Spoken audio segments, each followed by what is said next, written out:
کر لیتا ہے تو اللہ تعالیٰ اس کی صحبت کا صلہ کیا دیتا ہے، دنیا میں بھی اس کی معیت مل جاتی ہے، آخرت کی معیت بھی مل جاتی ہے۔ حدیث پاک ہے المرء مع من احببت یا من احب، آدمی اس کے ساتھ رہے گا جس سے وہ محبت کرے گا، آپ جس سے محبت کریں گے آپ اسی کے ساتھ رہیں گے۔ کوئی فلم اسٹار کی محبت ہوگی اسی کے ساتھ دنیا بھی گزرے گی، آخرت بھی گزرے گی۔ اگر کسی اللہ والے سے محبت ہوگی تو اس دنیا میں بھی اللہ والے کا ساتھ ملے گا، قیامت میں بھی اللہ والے کے ساتھ ہوں گے۔ تو معزز سامعین کرام، اسی لیے صحبت بڑی اہم چیز ہے۔ صحبت کسی کو مل جائے تو پھر اس کا بیڑا پار ہو جاتا ہے، دنیا بھی سمجھ جاتی ہے، آخرت بھی سمجھ جاتی ہے۔ دنیا بھی اس کی ایک عام مثال ہوگا جو آپ اور ہم بچے ہر کوئی جانتے ہیں، دیکھتے ہیں۔ آپ چاول خریدتے ہیں بازار سے، چاول اٹھا کر لائے 10 کلو 25 کلو 20 کلو چاول اٹھا کر لائے، سونا مسوری نہیں بلکہ باسمتی چاول، بہترین چاول اٹھا کر لائے، انڈیا گیٹ سب سے بڑا ہوگا، مثال دے رہا ہوں۔ آپ چاول اٹھا کر لائے، 200 روپے کلو چاول لائے، ٹھیک ہے، لے کر آیا، لا کر کے آپ پکانے کے لیے آپ نے نکالا، اہلیہ نے، والدہ نے، بہن نے، کسی نے نکالا، دھو کر کے اس کے اندر تھے سو کنکروں کو الگ الگ نکال کر کہنے لگے بھئی آپ یہ کیا کریں، آپ کو چاول لانے کے لیے ہم نے کہا تھا، کیسا کلو ملے؟ بولے 200 روپے کلو ملے۔ تو بولے چاول لاؤ، بولے کہ آپ کو کنکر کیوں اٹھا کر لائے؟ تو بولے میں کیا کروں، چاول کہا تو اس نے ساتھ دے دیا۔ تو بولے چاول کیسا کلو ملے؟ بولے 200 روپے کلو۔ تو کنکر کا ریٹ بھی کیا ہوا؟ 200 روپے چاول کے ساتھ جو کنکر آیا آپ کے 200 روپے کلو آپ کا ریٹ آیا۔ آپ کی اہلیہ نے جب علیحدہ کر دیا، اس کو باہر نکال دیا، اب اس کا کیا ریٹ ہے؟ چاول سے الگ ہو گئے، ریٹ کیا ہے؟ کوئی مول نہیں، کوئی قیمت نہیں ہے۔ کیا کریں گے؟ یا تو پانی میں بہا دیں گے یا لے جا کر کچرے کی کنڈی میں ڈال دیں گے، کچرے کے ڈبے میں پھینک دیا جائے گا۔ کیوں؟ کوئی حیثیت نہیں ہے۔ جب تک بکے نہ تھے کوئی پوچھتا نہ تھا، تم نے خرید کر اسے انمول کر دیا۔ جب تک بکے نہ تھے کوئی پوچھتا نہ تھا، جب تک کنکر تھے، جب تم کو صحبت چاول سے مل گئی اس کی قیمت بھی وہی ہو گئی جو چاول کی قیمت ہے۔ کنکر ہے بھائی، آپ بھی جانتے ہیں کنکر روڈ پر پڑے ہوئے کنکر ہے، وہی چند کنکر چاول کے ساتھ مل گئے تو اس کی قیمت بھی چاولوں کی طرح ہو گئی۔ تو یاد رکھیں کسی اچھوں کے ساتھ جڑ جائیں، ان کی صحبت اختیار کر لیں، کل قیامت میں دیکھا یہ نہیں جائے گا کہ یہ کون ہے، دیکھا یہ جائے گا کس کے ساتھ آ رہا ہے، کہا جائے گا غوث پاک کا چاہنے والا ہے، ان کے ساتھ آ رہا ہے، ان کے ساتھ اس کو جنت میں داخل کرو۔ خواجہ اجمیری کے ساتھ آ رہا ہے، ان کے ساتھ شامل کر دو۔ داتا گنج بخش کے ساتھ آ رہا ہے، ان کے ساتھ کر دو۔ علی مشفق کی شاہ کے چاہنے والا ہے، اس کے ساتھ شامل کر دو۔ حضرت ابوبکر کا نام لیوا ہے، ان کے ساتھ ان کو شامل کر دو۔ اس کے عمل ویسے نہیں ہوں گے، اس کی کوئی قدر و قیمت نہیں ہوگی، مگر جب وہ ان کے ساتھ ہے تو ان کے ساتھ شمار کیا جائے گا۔ ایک حیدرآباد کے بہت بڑے مشہور بزرگ ہیں حضرت پیر قدرت اللہ شاہ صاحب علیہ رحمہ، آپ نے نام سنا ہوگا، قادری سلسلے کے نسباً عالم سلسلۃ القادری ہے۔ ایک مرتبہ راستے سے گزر رہے ہیں، مدینہ بلڈنگ سے گزر رہے ہیں، بارش ہونے لگی تو آپ کیا کریں، ایک دکان کے سائے میں شیلٹر میں جا کر ٹھہرے، آپ کے ساتھ آپ کے چند مریدین بھی تھے، 60 ٹھہرنے لگے تو دکان والے نے دیکھا کوئی جوتوں کی دکان تھی، اس نے کہا کہ حضرت آپ کیوں ٹھہرے، تشریف لائیے۔ اندر آ کر کے بیٹھی، اندر بٹھا کر کے چائے وغیرہ جو بھی پلا سکتا تھا اس نے ضیافت کی، اللہ والے ہیں، نیک آدمی ہیں، ضیافت کی، ہو گیا، چلنے لگے۔ حضرت پیر قدرت اللہ شاہ صاحب علیہ رحمہ نے سادگی دیکھے، اللہ والوں کی سادگی، اللہ والوں کی پہچانی سادگی ہوتی ہے صاحب، غرور و تکبر کرنے والا اللہ والا نہیں بن سکتا۔ یاد رکھیں اگر کسی کے پاس گھمنڈ ہے، غرور ہے، انا ہے، تکبر ہے، وہ اللہ والا بن نہیں سکتا۔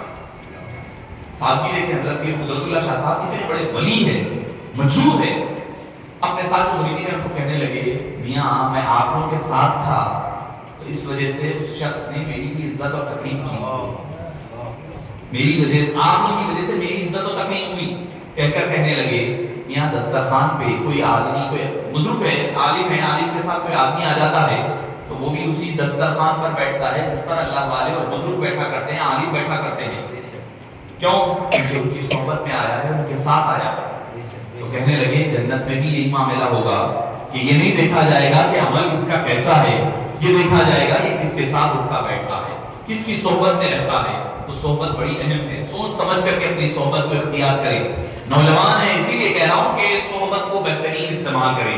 تو معزز سامعین کرام اللہ تعالیٰ فرماتا ہے والذین معہ، اور وہ جو ان کی ساتھ رہے، سنگت میں رہے، معیت میں رہے. مراد ہے معیت کہا جاتا ہے اس کو، وہو معکم اینما کنتم، تم جہاں کہیں ہو وہ تمہارے ساتھ ہے. والذین معہ، جب انہوں نے ان کی معیت کو جس نے اختیار کر لیا، مفسرین فرماتے ہیں اس سے مراد صدیق اکبر رضی اللہ عنہ وارضاہ کی ذات ہے. اس کا ذکر ایک اور مقام پر آیا ہے، اذ یقول لصاحبہ لا تحزن ان اللہ معنا. فرمایا کہ جب آپ نے اپنے صحابی سے کہا، صدیق اکبر ایک ہی شخص ہے 1,24,000 صحابہ میں جن کی صحابیت قرآن سے ثابت ہے. بے شک 1,24,000 سب مینار نور ہے، ہماری آنکھوں کے تارے ہیں، ہمارے مینار نور ہے، ہدایت کا سرچشمہ ہے. مگر کسی کی صحابیت، کسی کا صحابی ہونا قرآن سے ثابت نہیں ہے سوائے صدیق اکبر کے. عمر فاروق سر آنکھوں پر، عثمان غنی سر آنکھوں پر ہے، حضرت مولا مشکل کشا ان کی آل ہے، اولاد میں سید سر آنکھوں پر ہے. آپ کا مقام و مرتبہ سیدہ کائنات سب سر آنکھوں پر ہے. سارے صحابہ کو ہم مانتے ہیں، مگر کسی کی صحابیت اگر قرآن سے ثابت ہے تو وہ صدیق اکبر ہے. اور امام طحاوی علیہ الرحمہ نے عقیدۃ الطحاوی میں فرمایا ہے اگر کوئی قرآن کریم کا انکار کرے، قرآن کریم کی ایک آیت کا کسی بھی مضمون کا انکار کرے تو وہ شخص کافر ہو جاتا ہے. اگر کوئی صدیق اکبر کی صحابیت کا انکار کرے گا تو وہ شخص دائرہ اسلام سے خارج ہو جائے گا. کسی اور کی صحابیت پر کافر نہیں قرار دے سکتے آپ. فاسق کہہ لیں آپ، فاجر کہہ لیں، جو کہتے کہیں. فقہاء کرام نے الگ الگ مقامات بتائے ہیں، الگ الگ درجے لیول بتائے ہیں، مگر صدیق اکبر وہ ہیں جن کی صحابیت کا اگر کوئی انکار کرے گا تو وہ سیدھا کافر ہو جائے گا. حضرت عائشہ رضی اللہ عنہا کی طہارت اور عصمت قرآن نے بیان کی ہے. ان کی پاک دامنی پر کوئی انکار کرے گا تو وہ بھی شخص کافر ہو جائے گا. تو قرآن کریم کے یہ اہل سنت، ہمارا اہل سنت والجماعت کے عقائد ہیں جن کو امام ہمارے ائمہ نے عقیدۃ الطحاوی اٹھا لے، امام نصفی کو پڑھ لیا، ان حضرات نے برملا کہا ہے. اللہ تعالیٰ فرماتا ہے کہ یقول لصاحبہ، جب فرما رہے تھے آپ کے صاحب نے، آپ جب حبیب فرما رہے تھے اپنے صاحب سے، اپنے صاحب سے، اپنے صحابی سے فرما رہے تھے. کسی اور کو صحابی کہہ کر کے نہیں فرمایا صحبت میں، اور صحابی کہتے ہیں صحبت میں رہنے والا. علم والے کو صحابی نہیں، علم والے بھی تھے وہ. عمل والے کو صحابی نہیں کہا جاتا ہے. کسی صحابیت کا خرچ کرنے والے کو صحابی نہیں کہا جاتا. صحابی کہتے ہیں صحبت میں رہنے والا. صحابی کی تعریف کیا ہوتی ہے؟ یہی ہوتی ہے جو ایک لمحے کے لیے حبیب پاک کی صحبت میں ایمان کی حالت میں رہ جائے اور اسی حالت میں مر جائے، اس کو صحابی کہا جاتا ہے. اس میں عمل، تقوی، پرہیزگاری، علم کا کوئی عمل دخل نہیں ہے. تو پتہ چلا صحبت کتنی اہم ہے.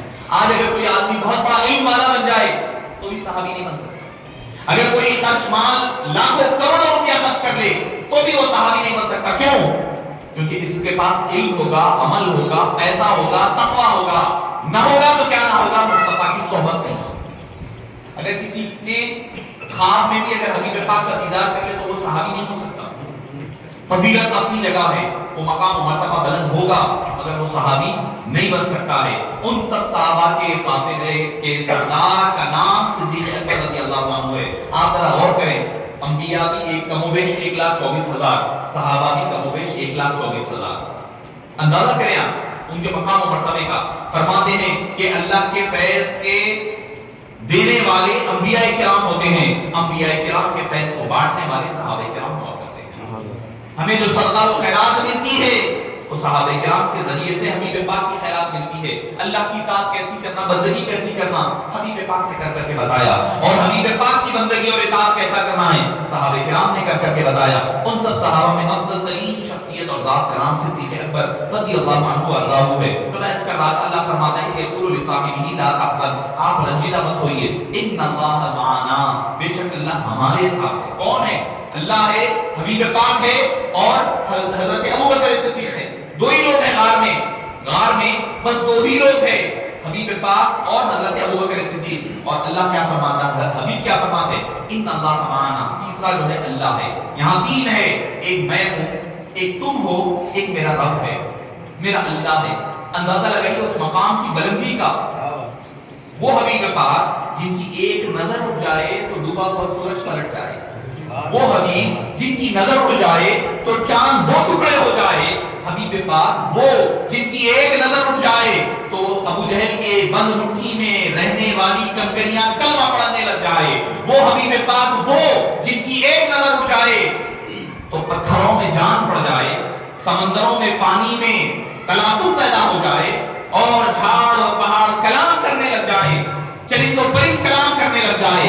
ایک نظر کافی ہے، ایک نظر حبیب پاک کی کافی ہے۔ ارے کسی کے دل پر پڑ جائے تو اس کے دل کی دنیا بدل جائے، ہے نا؟ یہ سب انکار، کوئی انکار نہیں کرے گا، مگر قربان جائیے صدیق اکبر رضی اللہ عنہ پر 3 دن 3 راتیں غار ثور میں تنہا صدیق ہے، ادھر مرید ہے ادھر مراد ہے، ادھر محب ہے ادھر محبوب ہے، ادھر عاشق ہے ادھر معشوق ہے۔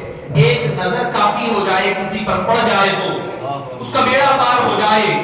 یہاں 3 دن 3 راتیں کتنی نظریں پڑی ہوگی، کس قدر کمال اللہ نے صدیق اکبر پر فرمایا ہوگا۔ امام نبہانی علیہ رحمہ فرماتے ہیں کیوں فرمایا 3 دن 3 راتیں؟ لوگ کہتے ہیں، امام قاضی عیاض نے بھی ذکر فرمایا، امام نبہانی نے ذکر فرمایا، بھئی لوگ کہتے ہیں نہیں آپ صلی اللہ علیہ وسلم نے غار ثور میں پناہ لینے کے لیے گئے۔ سب لوگ کہتے ہیں کہ بھئی کفار مکہ سے بچنے کے لیے پناہ لینے کے لیے غار میں گئے۔ میں کہتا ہوں ارے نادان، حبیب پاک صلی اللہ علیہ وسلم جب اپنے کمرے سے گھر سے نکلے تھے مکے سے، باہر کون تھے؟ کفار تھے، تلواریں لے کر ٹھہرے ہوئے تھے، بھالے لے کر ٹھہرے ہوئے ہیں، نیزے لے کر ٹھہرے ہوئے ہیں کہ ایک لمحے میں آپ کو شہید کر دیں۔ یہی ہے نا منظر، یہی ہے۔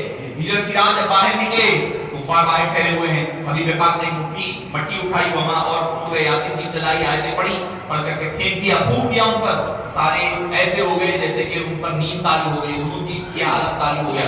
کفار کے درمیان سے غروب میں سے نکل کر حبیب پاک باہر آئے۔ ارے اللہ تعالیٰ جس حبیب پاک کی حفاظت کفار کے نرغے میں سے نکال کر لایا ہے، کفار کے باہر پورا شیلٹر میں سے نکال کر کے حبیب پاک کو شیلٹر دے کر کے نکالا ہے، کیا وہ اللہ تعالیٰ حبیب پاک کو راستے میں حفاظت نہیں دے سکتا؟ پھر غار ثور میں جا کر پناہ لینے کی ضرورت کیا تھی؟